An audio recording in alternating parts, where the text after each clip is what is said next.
નમસ્તે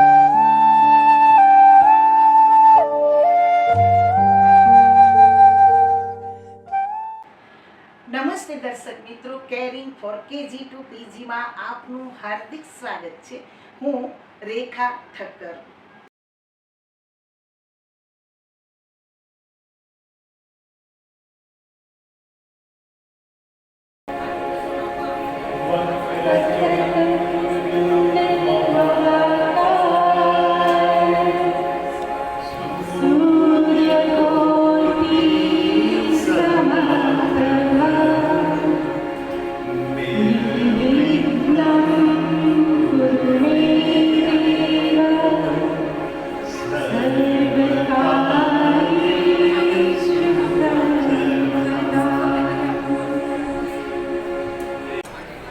નમસ્કાર, સુસ્વાગતમ.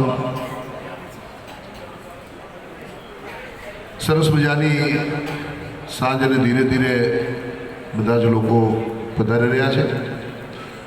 Lions Club of Ghatkopar, lion Seema Rani, lion Tushar Mehta and lion Supriya Sanghvi and આખી ટીમ બધા વતી હું સુનિલ સોની આપનું સ્વાગત કરું છું. તુષારભાઈ ખાસ એન્ડ આખી ટીમ બધા વતી હું સુનિલ સોની આપનું સ્વાગત કરું છું. તુષારભાઈ ખાસ આજનો કાર્યક્રમ જે હોસ્ટ કરી રહ્યા છે, હું તમારી બધાની સામે આપ સૌને જે કંઈ ગમતી વાતો લઈ અને મારી વાતની શરૂઆત કરું છું. કારણ કે પરિચય છે મંદિરમાં દેવોને મારો અને મસ્જિદોમાં ખુદા મને ઓળખે છે. પરિચય છે મંદિરમાં દેવોને મારો અને મસ્જિદોમાં ખુદા મને ઓળખે છે. નથી મારું વ્યક્તિત્વ કોઈનાથી છાનું, આપ સૌના પ્રતાપે બધા જ ઓળખે છે. આપ સૌને સુનિલ સોનીના નમસ્કાર. કેમ છો બધા? તમારા માટે હું નવો નથી ને મારા માટે આપ નવા નથી. બધા એકબીજાની સાથે પરિચિત છે. નવો છે તો તમારો ને અમારો એક પ્રેમ. કારણ કે જે સ્થાન લઈને આવ્યો છું એ સ્થાનની ઇજ્જત રાખી છે અને માનવતાપૂર્વક જીવી મેં ઇન્સાનની ઇજ્જત રાખી છે. જે સ્થાન લઈને આવ્યો છું એ સ્થાનની ઇજ્જત રાખી છે, માનવતાપૂર્વક જીવી અને મેં ઇન્સાનની ઇજ્જત રાખી છે. મારું નાવ ડૂબે છે મજદારે, એ જોઈને હસો તટવાસીઓ. નાવને પણ ડૂબાડી અને મેં તોફાનની ઇજ્જત રાખી છે. અને એક આહ ભરું તો ઈશ્વર, હું તારા આસનને પણ ડગમગાવી દઉં, પણ દિલને હંમેશા વારી અને મેં ભગવાનની ઇજ્જત રાખી છે. કહેવાનો અર્થ એ છે કે એક રાષ્ટ્રના નિર્માણની અંદર રાજનેતાઓની સાથે, અનેક સેવાભાવી લોકોની સાથે આવી સંસ્થાઓ જ્યારે જોડાયેલી હોય છે ત્યારે ઘણો બધો એની અંદર એક આખો નિખાર આવતો હોય. આ બધું સંગીત અને સાહિત્ય એવું છે સાહેબ, આની જેટલા નજીક હોઈએ ને એટલું જીવન જીવવાની મજા આવે. ને હવે તો બધા ઘરે ઘરે કરાઓકે ટ્રેક થઈ ગયા છે. ઘરે ઘરે ગાવા માટે પણ બધા લોકો એકદમ જ્યાં જ્યાં અનુકૂળતા હોય ત્યાં ગાતા હોય છે અને ગાવું પણ જોઈએ. અમારી બાજુમાં એક ભાઈ રહે છે, મને કે સુનિલભાઈ આજે રવિવાર છે તો 2 કલાક ઇન્સ્ટ્રુમેન્ટ તમારી ઘરે રોજ વાગતા હોય છે, તબલા ને હાર્મોનિયમ ને એ બધું આપો ને, 2 કલાક બપોરે જોવે છે. મેં કીધું તમારે કંઈક સંગીતનો પ્રોગ્રામ ઘરે કરવો છે? મને કે ના, અમારે બપોરે સૂવું છે નિરાતે. એટલે ગરદણ પાડોશવાળા હોય ને એને કરતાં તમે બધા સાંભળો, મજા આવે મને. અને વાત મારી જેને સમજાતી નથી, વાત મારી જેને સમજાતી નથી એ બીજું કોઈ પણ હોય પણ એ ગુજરાતી નથી. આમાં લગભગ બધા ગુજરાતી જ છે ને. હા, કારણ કે કદાચ મને બીજું નથી આવડતું એમ. કારણ કે હમણાં એક જગ્યાએ આમાં છે ને દરેકને પોતા પાસે જે છે એનો સંતોષ ન હોય, કંઈક નવું નવું જોઈએ. વરલી NSCM એક ઇવેન્ટ કંપનીનો મને શો આવ્યો, મને કે તમારે હાસ્ય દરબાર કરવાનો છે, તમે એકલા જ. હવે જ્યાં હું પહોંચ્યો ત્યાં 100% મારવાડી ક્રાઉડ. અરે માયરા કીધું, આ તો મારવાડી લોકો હિન્દી મને બોલતા આવડે નહીં. અને મેં તાત્કાલિક એક હિન્દી મારો મિત્ર છે, મેં કીધું આવી જા, થોડી વાર શરૂઆત કરી. એણે જેવી શરૂઆત કરી તો પબ્લિકે બંધ કરાવી કે હમકો કાઠિયાવાડી સુનના હે. એટલે આમાં કોને શું સાંભળવું છે, પરંતુ તમે બધા જે રીતે સાહિત્યને પ્રેમ કરો છો એ અમારા માટે એક ઈંધણ સમાન છે, અમારા માટે એક આશીર્વાદ સમાન છે, અમારા માટે એક બળ સમાન છે. ગુજરાતી ભાષાની ધીરે જેને કે પાનખર આવતી જાય છે, કારણ કે ગુજરાતી ભાષા લોકોને બોલવાનો, હું તો આમાં ગેરંટી આરે કહું છું કે એક ગુજરાતી લોકો જ એવા છે આખા વિશ્વમાં જેને પોતાની માતૃભાષા બોલતા શરમ આવે છે સાહેબ, દિલથી કહું છું. હા, ખોટી વાત હોય તો મને પાછી આપજો, તમારે એમાં કાંઈ ઓલી વાત નથી. શેમારું માટે જે પ્રયત્ન ગુજરાતી ભાષા માટે થાય, ખરેખર આવા લોકો થોડીક વાર ઊભો થઈ જાવ, બરાબર ને? મને પાછું આમ વાત ખલીલભાઈ લખતા હોય કે પછી સૈદા સાહેબ લખતા હોય કે આપણી ગુર્જરી ભાષા અધૂરી પણ મધુરી છે. આપણી ગુર્જરી ભાષા અધૂરી પણ મધુરી છે. બીજાને મન હોય આનીની, પણ આપણે મન 1.25 લાખની છે સાહેબ. એ ભાષાના વાહકો છીએ. અને અમારો સાંઈરામ દવે, મારો પરમ મિત્ર, એ ગુજરાતીની વ્યાખ્યા લખે છે કે હું ડાલા મથ્થો ગુજરાતી, હું દરિયા બેઠો ગુજરાતી, આત્મગૌરવી કરુણા ગામી સાગર બેઠો ગુજરાતી, પ્રેમ ધર્મને કર્મ કથાનો મસ્ત મરદડો ગુજરાતી, નાચું ગાવું કરું હિલોળા મૂછ મરડતો ગુજરાતી, સત્ય અહિંસા જીવ દયાની રાહ ચિંતતો ગુજરાતી, હું વેપારી, હું પરદેશી, હું વિશ્વ વિંદતો ગુજરાતી, હું નર્મદને, હું મેઘાણી, હું નરસૈયો ગુજરાતી, હેમચંદ્રને દયાનંદ છું, હું ગાંધીડો ગુજરાતી, સુર શબ્દના તેજ તિખારે સળગી બળતો ગુજરાતી, ભજનોના તંબુરા તારે હું રણજણતો ગુજરાતી, ગઢ ગિરનારી, હું અલગારી, હું ધૂણી દખેલો ગુજરાતી, પુરુષાર્થીને સતત ઉદ્યમી, ઉત્સવ ઘેલો ગુજરાતી, હું મીઠડોને વાતે ડાયો, હું ગળચટ્ટો ગુજરાતી, ભારત માની કટી મેઘ પર સુવર્ણ પટ્ટો ગુજરાતી, ખોજી પ્યાસી છતાં મુજ સુધી હું સિંધુડો ગુજરાતી, અને સાઈ મોહબ્બત જીવન જેનું હું માઠુડો ગુજરાતી, હું માઠુડો ગુજરાતી. આપણી મસ્તી જ આખી અનોખી છે સાહેબ. કઈ આપણે પોતાનો અંગૂઠો ધોઈને કાચમન લઈને પૂજન કરવા જેવું નથી, પરંતુ વાસ્તવિક છે કે આપણે કોઈ દિવસ એકલા જમતા નથી. ટ્રેનમાં જતા હોય ને તોય મોઢું ફેરવી નથી જમતા. 5 જણને હાથ લાંબા કરીને નો થેપલા તાપીએ છીએ. મેથી વાળા હે લ્યો કે ઘર કા બનાયા હુઆ હે. હા, મને તે ભાઈ એટલો પ્રેમથી ટ્રેનમાં જમાડ્યો અને જમ્યો, કારણ કે કલાકારને ઘરે ઓછું ફાવતું હોય ખાવાનું. પ્રેમથી જમ્યા પછી મને પૂછ્યું, મને કે સુનિલભાઈ મજા આવી ને? હું દાદા બહુ આનંદ આવ્યો. મને કે મારી સાથે 2 જણાની રસોઈ વધારે લઈને જ નીકળું. કોઈક જરૂરિયાતમંદ મળે ને રસ્તામાં, આપણે કોઈ નારાજ ન કરવા. બોલો, અરે તારી ભલી થાય. તને હું ક્યાં એંગલથી જરૂરિયાતમંદ લાગુ છું તો કયો સાહેબ. ગુજરાતીઓ વિશે હું આપણે 1 કલાક આખું બોલી શકીએ, પરંતુ આપણી નાનકડી વાત કહું. આપણે કોઈની હોસ્પિટલમાં ખબર પૂછવા જઈએ ને, પેલો બાટલો ચડતો હોય ત્યાં જોઈને કહીએ ડૉક્ટરને આ 40 રૂપિયામાં ઘરમાં પડતો હોય, આપણી પાસેથી 500 લઈ લે, અને કેટલામાં ઘરમાં પડે ને એ જાણવામાં રસ હોય ને આપણે ગુજરાતીઓ સાહેબ. અમને ઘણા કહીએ, મને કે તમારે એમને લઈ લેવા છે નહીં, કે થોડુંક કાંઈ કસાવમાં આવો તો ખબર પડે, કાનની બૂટ લાલ થઈ જાય. એમને કહેવાનો અર્થ એ છે સાહેબ, કારણ કે આપણે મર્સિડીઝ લઈએ કે BMW લઈએ, એમાંય CNGનો બાટલો નખાવે ને અમારા રાજકોટમાં, ત્યારે શાંતિ થાય. એ લોકો છીએ, સસ્તું પડે. પણ એવું નથી, માત્ર હાસ્ય માટે નહીં, પરંતુ ગુજરાતી પ્રજાએ સાહિત્યને પણ પ્રેમ કરનારી છે. તમે નર્મદથી લઈ, દલપતરામથી લઈ, દયારામથી લઈ, અખા ભગતથી લઈ, ધૂમકેતુથી લઈ, ઉમાકાંત જોશીથી લઈને ઠેઠ સુરેશભાઈ દલાલ સુધી હાલ્યા આવીએ ને સાહેબ, તો આપણને ભરપેટ સાહિત્ય દીધું છે.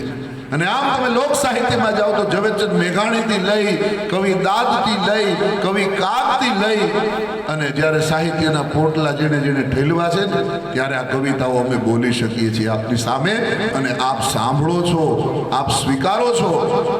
ગુજરાતી સાહિત્યની એક શ્રેષ્ઠ રચના સાંજનું ટાણું છે, અને કવિની દ્રષ્ટિ પડી. તમે જોજો કવિ દાદની આ રચના કે કેટલા સરસ મજાના, કે પ્રીતની ઘેલી હાય બિચારી સૂરજ પાછળ રાત પડી ગઈ. કોઈક છોકરાની પાછળ છોકરી પડી જતી હોય, છોકરી પાછળ છોકરો પડી જતો હોય પ્રેમમાં પડવા માટે, એમ સૂરજની પાછળ રાત પડી ગઈ. પ્રીતની ઘેલી હાય બિચારી સૂરજ પાછળ રાત પડી ગઈ, બોલો ઘોડલા વાળો ઘડીને રોકે એને રીસ હૈયાને હાટ ચડી ગઈ. સૂરજના પ્રેમમાં પાગલ બની છે રાત, કે મારે આને મળવું છે, પરંતુ શક્ય જ નથી. સૂરજ હોય ત્યારે રાત ન હોય, રાત હોય ત્યારે સૂરજ ન હોય, બેયનું મિલન શક્ય નથી. કારણ કે સૂરજ જતા જતા ચૂમી ગયો હશે વદન કે સંધ્યાના ગાલ હજુ લાલ લાલ છે. નજરોના તીર ત્યાં સુધી નહીં પહોંચે, ચહેરા ઉપર તો જુઓ જુલ્ફોની સંગીન ઢાલ છે. કે પ્રીતની ગેલી હાય બિચારી, સૂરજ પાછળ રાત પડી ગઈ, ઘોડલા વાળો ઘડીને રોકે એને રીસ હૈયાને હાટ ચડી ગઈ. અને પછી રાતને આમ ક્રોધ આવ્યો. ક્રોધ આવે એટલે એને થોડું તોફાન કર્યું, પોતાના ગળાનો હાર તૂટી ગયો. અને કવિ દાદ લખે છે કે હાર ગળાના હીરલા તૂટ્યા, એના થોકે થોકે તારલા થઈ ગયા. હાર ગળાના હીરલા તૂટ્યા, એના થોકે થોકે તારલા થઈ ગયા. નંદવાણી સૌભાગ્યની ચૂડી, ત્યાં તો બીજની જીડી ભાત પડી ગઈ. પ્રીતની ગેલી હાય બિચારી, સૂરજ પાછળ રાત પડી ગઈ. અને એમાંય પાછી જો કેવી સરસ મજાની કવિની દ્રષ્ટિ છે કે ઉદયાચળના ઓરડેથી એ દુઃખની મારી દોડતી આવી. સવારની નીકળી ગઈ છે ઉદયાચળના ઓરડેથી. ઉદયાચળના ઓરડેથી એ દુઃખની મારી દોડતી આવી. અથડાણી આથમણી ભીતે એનું સિંદૂર ખૈરું ને સાંજ પડી ગઈ. પ્રીતની ગેલી હાય બિચારી, સૂરજ પાછળ રાત પડી ગઈ. ઘોડલા વાળો ઘડીને રોકે એને રીસ હૈયાને હાથ ચડી ગઈ. સાહિત્યની શ્રેષ્ઠ રચનાઓ તમને મને દીધી છે. ઘાયલ સાહેબ યાદ આવી જાય કે ગભરું આંખોમાં કાજળ થઈ અને લહેરાઈ જવામાં લિજ્જત છે. ગભરું આંખોમાં કાજળ થઈ લહેરાઈ જવામાં લિજ્જત છે. હોય ભલે વિષય ચર્ચાનો, એકવાર ચર્ચાઈ જવામાં લિજ્જત છે. આમાં છે ને બધું અંદરથી કવિતાઓ આવે, સાહિત્ય આવે, કોઈ સ્ક્રિપ્ટ ન હોય કલાકારો પાસે. સ્ક્રિપ્ટ હોય ની બગીચો કહેવાય, અને વગર સ્ક્રિપ્ટનું છે નડાબીડ જંગલ કહેવાય. આમાં હું ક્યાંય ભૂલો પડી જાઉં મને ખબર ન પડે એકમાંથી બીજી વાતમાં. પરંતુ ગભરું આંખોમાં કાજળ થઈ લહેરાઈ જવામાં લિજ્જત છે. હોય ભલે વિષય ચર્ચાનો, ચર્ચાઈ જવામાં લિજ્જત છે. અને સારા નરસાનું મને ભાન નથી, કાયલ આવે ગળામાં ઉલટતી એ જ બોલી અને ગાઈ જવામાં લિજ્જત છે. આવે ગળામાં ઉલટતી એ જ ગાઈ જવામાં લિજ્જત છે. હું તો દરેક પરણેલા પુરુષોને કહું કે રોજ ઘરે એક ગીત વાઈફ સામું જોઈને ગાવું જોઈએ. રોજ એક ગીત ગાઓ ને આ બધા જેમ શીખી લ્યો તમે, મજા આવી જાય. તારી આંખનો અફીણી, તારા બોલનો, મારી યાર ગાજો હાલો એમને સંગીત વગર ગાશો ને બધા. કે તારી આંખનો અફીણી, તારા બોલનો બંધાણી, તારા રૂપની પૂનમનો પાગલ, તારા રૂપની પૂનમનો પાગલ. કે તારી આંખનો અફીણી, તારા બોલનો બંધાણી, તારા રૂપની પૂનમનો પાગલ. આજ પીયું દર્શનનું અમૃત, કાલે કસુંબલ કાવો. આજ પીયું દર્શનનું અમૃત, કાલે કસુંબલ કાવો. તાલ પુરાવે દિલની ધડકન, પ્રીત બજાવે પાવો. તારી મસ્તીનો મતવાલો આશર, તારા રૂપની પૂનમનો પાગલ. ધન્યવાદ મિત્રો. આ બધા ગીતો ગાવા માટે તમારી બધાની જે સાથ અને મોજ મળી જાય. કારણ કે મને એવું લાગે છે કે કેટલું સિમ્પલ ગુજરાતી સંગીત હતું. અત્યારે તો બધું એને એકદમ મોડર્ન કરીને બહુ અઘરું કરી નાખ્યું છે. આપણે જ્યારે ગીતો ગાતા હોઈએ અને મારી 4 લાઈનો આપને સમર્પિત કરું કે આ બધા જલસા માટે. અત્યારે તો સ્ટેજ ઉપર 25 જાતના વાજિંત્ર હોય. પૂજ્ય મોરારી બાપુએ બહુ સરસ મજાની વાત હમણાં કરેલી સંગીત માટે કે સંગીત શાસ્ત્રના નિયમ મુજબ સૌથી પહેલો આવે સ્વર. સ્વરને સપોર્ટ કરવા માટે આવે સુર, અને સ્વર અને સુરને સપોર્ટ કરવા માટે આવે હળવો હળવો તાલ. ત્યારે પ્યોર તમને મજા આવી જાય સાંભળવાની. 24 કેરેટ આમ સંગીત સાંભળતા એવું લાગે. પણ અત્યારે ઊંધું છે. અત્યારે તાલ પહેલા બેઠો છે, બીજા નંબરે સૂર છે, અને સ્વર છે ને એ ક્યાંય ગોઈતો જડતો નથી. સાંભળવામાં ક્યાંય શબ્દો સંભળાતા નથી. કે શ્વાસની શરણાઈ અને ધબકારાનો ડોલ. થોડોક ઈકો ઓછો કરો ને જરા બોલવામાં. કે શ્વાસની શરણાઈ અને ધબકારાનો ઢોલ જ્યાં સુધી વાગશે મારી ડેલીમાં, શ્વાસની શરણાઈ અને ધબકારાનો ઢોલ જ્યાં સુધી વાગશે મારી ડેલીમાં, અવસરો ઉજવાતા રહેશે નિત્ય આ હવેલીમાં, અવસરો ઉજવાતા રહેશે નિત્ય આ હવેલીમાં. અને કલાકાર તરીકે કહું છું કે ખોબે ખોબે હું ખુશીઓને વહેંચવા નીકળ્યો છું. ખોબે ખોબે હું ખુશીઓને વહેંચવા નીકળ્યો છું. તો એ ખજાનો અખૂટ છે મારી થેલીમાં. અને છત્રી ડાપણની ખોલશું ને તો કોરા રહી જશું. સાહેબ, અમુક સમય પછી છત્રી ડાપણની બંધ કરી દેવાય આનંદ કરવા માટે. છત્રી ડાપણની ખોલશું તો કોરા રહી જશું. આવો ભીંજાઈને ભભકીએ આ હેલીમાં, શ્વાસની શરણાઈ અને ધબકારાનો ઢોલ જ્યાં સુધી વાગશે આ ડેલીમાં. સાહેબ, ત્યાં સુધી આનંદ કરી લઈએ. પણ આપણે આખી જિંદગી હું તમે બધા જજ બનવામાં, થેન્ક યુ સો મચ. અને હું તો દરેકને કહું કે અત્યારનો માણસ, જો અત્યારે માણસને છે ને જીવન જીવવા માટે મોટિવેશનલ સ્પીકરની ખૂબ જરૂર પડે છે. હા, કે ભાઈ હું ફલાણા મોટિવેશનલ સ્પીકરને સાંભળું છું જીવન જીવવા માટે. પણ હું ગેરંટીથી કહું છું કે જે ના ઘરમાં પિતા હયાત હોય ને, જેના ઘરમાં બાપ બેઠો હોય ને, એને જગતમાં કોઈ દિવસ કોઈ મોટિવેશનલ સ્પીકર પાસે જવાની કોઈ દિવસ જરૂર ન પડે. સાહેબ, કારણ કે મોટિવેશનલ સ્પીકર તો મારી જેમ વાંચીને થોડું વિચારીને આવતા હોય, પરંતુ બાપ સાથે ડાઇનિંગ ટેબલ પર જમતા જમતા અનુભવ શેર કરો ને, કારણ કે બાપ છે ને અનુભવની સોયમાંથી પસાર થઈ અને એણે સમયની સોયું ખાધેલી છે. એટલે એ જે તમને સંભળાવશે ને એ 100% પ્યોર 99.99 સોનું હશે. કહેવાનો અર્થ એ છે કે ઇન્સ્ટાગ્રામની ચેનલમાં જીવન જીવવાના કેટલા પાઠ શીખવાડે છે. અત્યારે તો વોટ્સએપમાં પાણી કેમ પીવું ને એ શીખવાડે. વિચાર કરો, કેવી રીતે ચાલવું એ શીખવાડે. તો આપણે તો આટલા વર્ષ પાણીમાં જ ગયા ને. હવે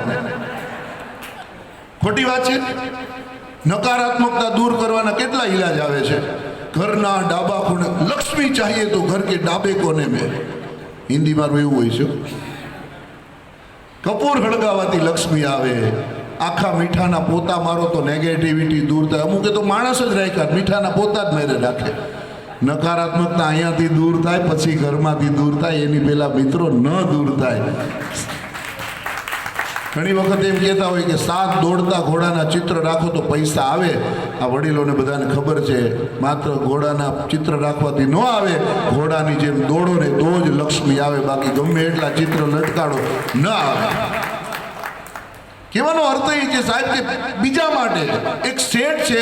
નાનકડો એક પ્રસંગ યાદ આવે છે, અને એ માત્ર પોતા માટે દોડવું એમ નહીં, આવી રીતે સમાજના કાર્યો કરતા કરતા બીજા માટે દોડે. એક શ્રીમંત વ્યક્તિ પોતાની BMW ગાડીમાં પસાર થાય છે મિત્રો, અને પાછળના કાચ ઉપર એક પથ્થર વાગે છે. એટલે શેઠે ગાડીને બ્રેક મારી. પૂછ્યું, ભાઈ કોણે પથ્થર માર્યો? એક 10-12 વર્ષનો બાળ, એક છોકરો જેને કહેવાય, એ રડતો રડતો આવ્યો, શેઠજી પથ્થર મેં માર્યો છે. તો કે પણ પથ્થર મારવાનું કારણ? તો કે શેઠજી મારી બેનને કોઈ વાહનવાળાએ ટક્કર મારી છે અને એને કોઈ હોસ્પિટલમાં પહોંચાડતું નથી ને, એને માથામાંથી લોહી જાય છે, કોઈ ઊભું નથી રહેતું હાઈવે ઉપર, એટલે મેં ગુસ્સામાં પથ્થર માર્યો છે. મને માફ કરો, પેલા મારી બેનને સારવાર કરી દો, પછી તમારે જે સજા દેવી હોય હું તમારો ગુલામ બની મને સજા, પેલા બેનને દવાખાને પહોંચાડો. યુવાનના હૃદયમાંથી નીકળેલી વાત શેઠના હૃદય સુધી પહોંચી ગઈ. અરે બેટા ચિંતા ન કર. પોતે દીકરીને ઉપાડી ગાડીમાં સુવરાવી દવાખાને દાખલ કરી દીધી, ઈલાજ કરી દીધો, પોતાનું કાર્ડ આપ્યું, તમે બંને ભાઈ બહેન આવજો મારે ત્યાં. કોઈ ચિંતા ન કરતો બેટા, હું બેઠો છું. ત્યાં તો યુવાનની હિંમત આવી ગઈ. ઘરે આવ્યા, એના દીકરાએ કીધું, પપ્પા કાચનો કાચ તૂટી ગયો છે. હા બેટા તૂટી ગયો છે, પથ્થર વાગ્યો ને. તો કે તમે કાલે બીજી ગાડી લઈને ઓફિસ જજો એને ગેરેજમાં. નહીં બેટા, એ કાચ હવે રિપેર નથી કરાવવો. અરે પણ ડેડી કાચ તૂટી ગયેલો ન સારો લાગે. બેટા તને શરમ આવતી હોય તો તું ન લઈ જતો, હું એ ગાડી લઈ જઈશ, પણ કાચ ગાડી તો એ જ વાપરીશું. યુવાને ઘણી મહેનત કરી, પપ્પા માનતા નથી. પછી કીધું કે પપ્પા કારણ તો કયો. પછી આખી ઘટના વાત કરી કે ગાડી કોઈ ઊભું નહોતું રહેતું, અને એમાં એક બાળકે ક્રોધમાં આવીને ગાડી ઉપર પથ્થર માર્યો અને ગાડી મેં ઊભી રાખી. પણ બેટા જ્યારે જ્યારે સંપત્તિના ઘમંડમાં ગાડીઓની સ્પીડ બહુ વધી જાય ને ત્યારે હું આ તૂટેલા કાચને જોઈ લઈશ કે બીજાના દુઃખને આપણે જોઈ ન શકતા હોય, દુઃખી માણસને આપણને રોકવા હાથમાં પાણા લેવા પડે એટલી બીટા ગતિ જગતમાં કોઈ દિવસ વધારી ન દેવી, બીજા માટે પણ ક્યારેક ક્યારેક જોતું રહેવું. આવી બધી સંસ્થાઓના મોટો એ હોય છે કે જે જરૂરિયાતવાળા છે, સમાજનો એવો વર્ગ છે કે એની સુધી પહોંચી શકે. કારણ કે યહી પશુ પ્રવૃત્તિ है कि आप ही चरे, वही मनुष्य है कि जो मनुष्य के लिए मरे. विचार लो कि मृत्यु हो ना मृत्यु से डरो कभी, मरो परंतु यो मरो की याद जो करे सभी. અને આવા કાર્યો સાથે મિત્રો જોડાવું જોઈએ. આવી ટેલ જ્યારે જ્યારે આવે ને ત્યારે જોડીઓ છલકાવી દેવી જોઈએ. કારણ કે એક જ વખત વાત કહીશ કે મંદિરમાં તમે 5 લાખ ને 1,000 રૂપિયાનો ચડાવો કરો ને ત્યારે આપણે ધાર્મિક 1,001% છીએ, પરંતુ પિતા વગરની દીકરી એના કરિયાવરના વાકે લગ્ન અટકા હોય અને મને તમને ખબર પડે, ઘરનાની ન ખબર પડે એમ એનું લગ્નની વ્યવસ્થાઓ થઈ જાય ને ત્યારે આપણે સાચા માનવ છીએ. સાહેબ, આ જગતમાં હવે માનવની જરૂર છે. અત્યારે પરિસ્થિતિ એવી છે, આધ્યાત્મિકતા બહુ વધી ગઈ છે, નૈતિકતા ઘટી ગઈ છે. સમાજની કઠણાઈ છે કે આધ્યાત્મિકતા ખૂબ વધી ગઈ છે. મંદિરમાં જાઓ 24 કલાક સુધી દર્શનમાં વારો ન આવે, તમે કોઈ પણ જગ્યાએ જાઓ, પરંતુ નૈતિકતા અને માનવતાના મૂલ્યો બહુ ઘટતા જાય છે. જરૂર એની છે આ રાષ્ટ્રને. કારણ કે શબ્દ એક શોધો અને સંહિતા નીકળે, અને કૂવો જ્યાં ખોદો ત્યાં આખી સરિતા નીકળે. સાવ જુદી તાસીર છે આ ભારત ભૂમિની કે મહાભારત વાવો એમાંથી ગીતા નીકળે. અને હજી ધબકે છે અહીંયા લક્ષ્મણની રેખાઓ, રાવણ જેવા એનાથી બીતા બીતા નીકળે. બંધુ ત્રિપુટી સ્વામી આનંદ એમની એક બહુ સારી રચના મને યાદ આવે છે કે આમ ગણો તો એકલ દોકલ, આમ ગણો તો મેળા, આમ ગણો તો આગળ પાછળ, અમે આમ ગણો તો ભેળા, અને આમ ગણો તો સંત જીવનના મર્મ સુધી પહોંચેલા, આમ ગણો તો છયે મુસાફર અમે થેલા લઈ નીકળેલા. બની શક્યા નહીં ગુરુ કોઈના, અમે થઈ શક્યા નહીં ચેલા, તોય છતાં પણ કેમ ગણો છો અમને પેલા અને તમને છેલ્લા. અહીંયા તો નથી કોઈની મોનોપોલી, જે પહોંચે તે પેલા. ભીતરમાં ભગવાન વસે એને બધા દાખલા સેલા, ભીતરમાં ભગવાન વસે એને બધા દાખલા સેલા. અમારા દહીસરમાં એક ભાઈની નેનો ગાડી બંધ પડી ગઈ હતી. હવે આ વખતમાં એટલા માટે કહું કારણ કે જરૂરી છે એમાં, એટલે ગાડી નેનો બંધ પડી ગઈ દાદા.